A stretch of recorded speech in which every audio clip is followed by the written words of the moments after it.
usually aren't too many of these snowspeeders on eBay at any given time, but when they pop up, you can get one with a box in the $70 to $80 range.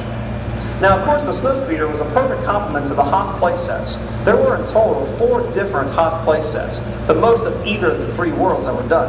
The Hoth playsets included the generator attack, the turret defense, the Wampa cave, and the large base set of the ion cannon. Among these sets were several features: breakaway turrets, a blow-apart shield generator, both similar to the 3 3/4 inch version, except this shield generator actually resembles the one from the film. The Wampa cave set included let's call it a deluxe-sized die-cast Wampa, and also a Probot that was a mix of die-cast and metal parts. And that was Jerry, our vintage reviewer. He does a monthly segment on vintage, doing that segment, and took all those pictures from his own collection. Steve, we gotta get something like that. You work on that? That's cool, man. We're unenhanced. We have like show notes that sometimes I forget to do. I gotta remind them sometimes. Yeah. And the other thing we try to do is be entertaining in addition to being informative. You know, we go for an hour, or sometimes longer every week. We want to try to have a little fun with it. In addition to doing enhanced podcasts every once in a while, we do video podcasts, and I think these are kind of indicative even of the non-video podcast type of show we make. Meanwhile, at Jabba's palace, all was not as it seemed.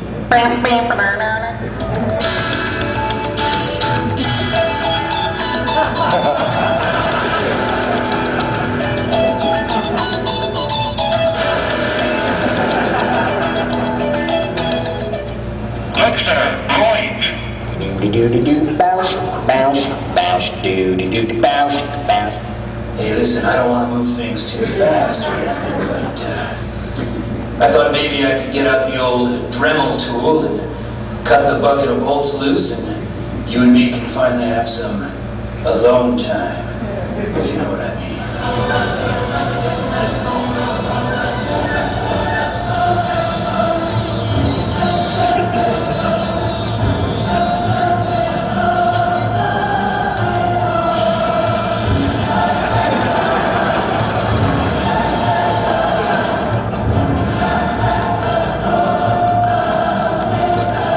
Leave Jar Jar alone, he never did. Skippity yup yup, yup yup. What will you do? Guess what? And don't we love you? Yup. Hi. We're from the Protocol Droid Witnesses, sharing the gospel of the great golden Protocol Droid deity in the sky.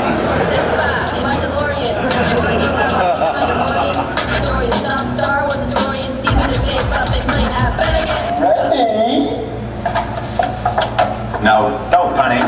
It's only me. I won't hesitate. Gotta jump into with our Chicago delegates. Got something against Skywalker. Somebody really hates. I don't give a fuck. It must have been set to start. I'm okay. You're not crying over me, are you? He took the big chewy, didn't he? Look, I'm a devious degenerate defender of the devil, shoving all the trash compactors on the detention level. What the hell are you doing? I'm playing Star Wars! Nerd! Alright guys, I'm by the meeting stone. Can somebody get me a salmon?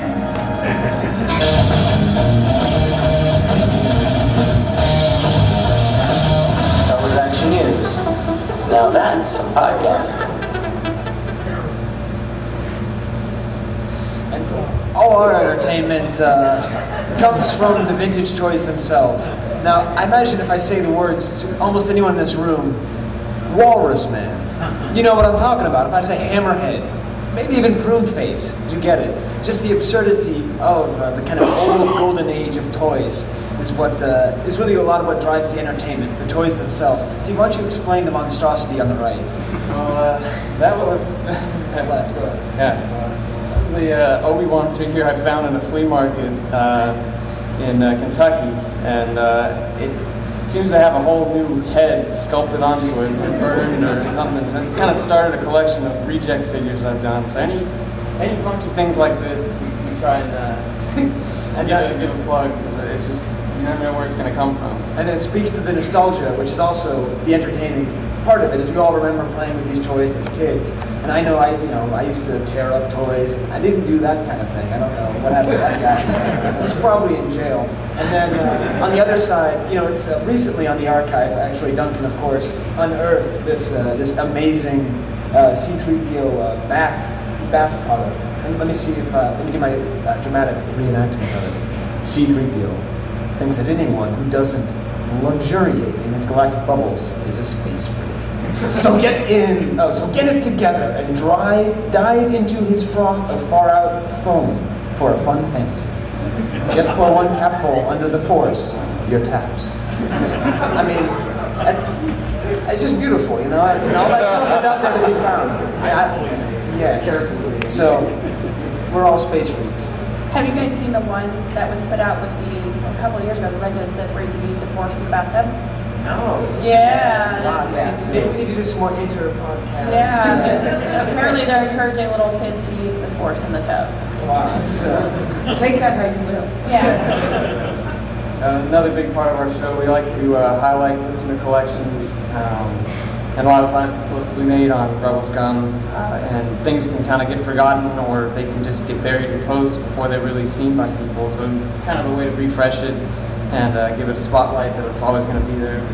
And yeah, and that's a lot, because this picture is pretty famous in the vintage community of being a run of proof cards, and that was right as we started the podcast. We realized this really should be documented. When did this come out? When did we see it? And it's part of the community itself. And also, we like to encourage the international community. You see here, this is Lusk, Jedi Lusk. Did I pronounce it right? Lask? Okay. Anyways, there's so much out there, and there's so much in the international community. I often think of, George Lucas always says, finally the technology is where I need it to be. So we have the technology to interview people in Sweden, to interview them in France, to interview them in Japan, and they have all this knowledge, all this information, and all we have to do is hit record, and then that information is, as I like to say, archived. I have to ask, what is that? Last it was a soda, it was a Jedi soda, and I asked Matthias over there, for the world expert, not everything Swedish, and he doesn't remember how it tastes, right? Probably awful. Probably awful. You can listen to the second Kivecast. That's where we interviewed him. So, it's a kind of soda. And of course, we can touch on exotic things such as bootlegs. If you've never seen a Turkish bootleg, well, now you have. It's a thing of beauty. That's a gourd and crushed up graham crackers. And that's. Have you ever seen this before? Who here seen this image before? That's my Facebook. It is, excellent. So this is really what we're here for, is making sure that everybody sees this. This is from a Coca-Cola giveaway in Japan.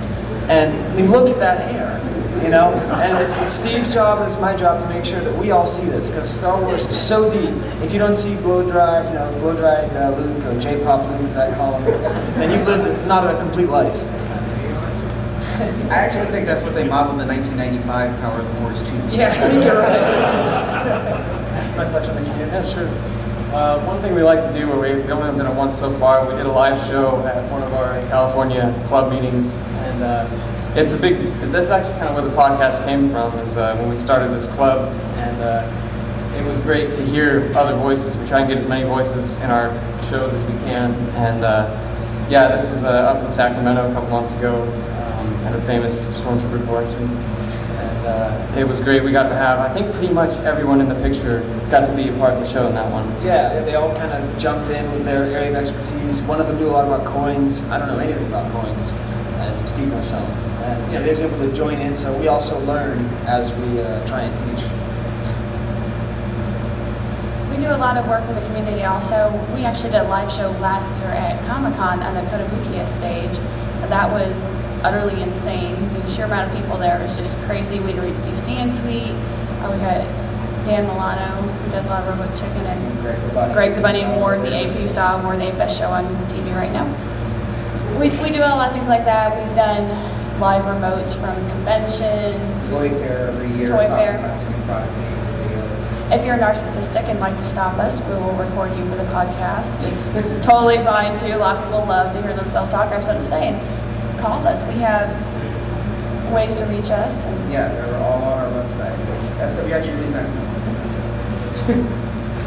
And we also try to focus on not so much member collections unless it's a very specific item, like the Japanese Boba Fett that was from Celebration 4. I think it was around $3,000. I passed on that personally, but one of our listeners got it and did a nice in-depth review for us.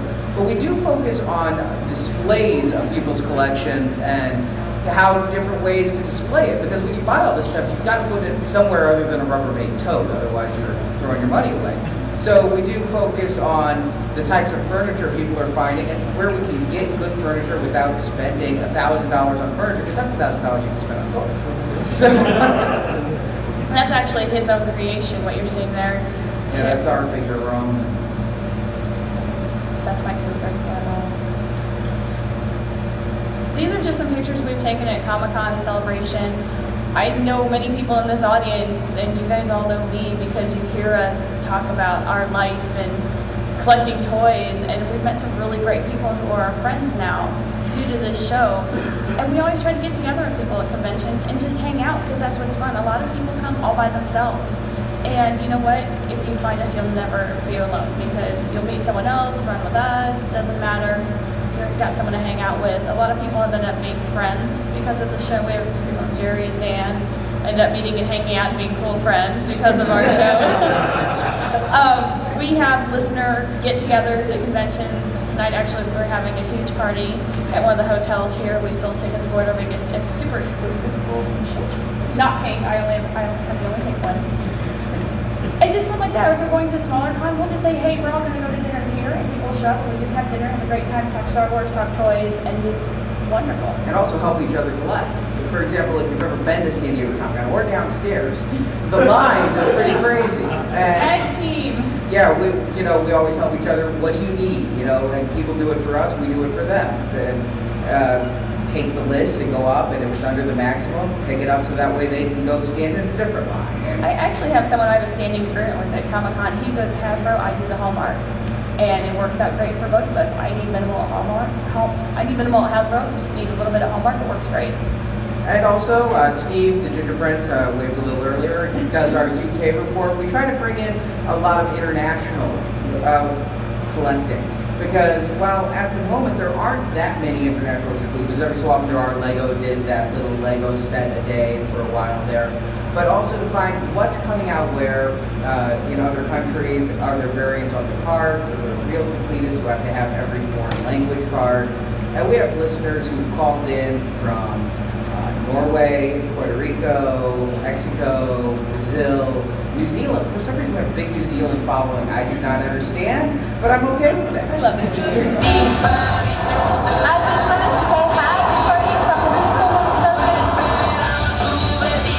Warehouse, which is it's probably New Zealand's biggest big retail chain. All right, here we are, Toy World, downtown Wellington. We'd hope we'd find some toys, but also first stop on our toy room. The Toys R Us in the Great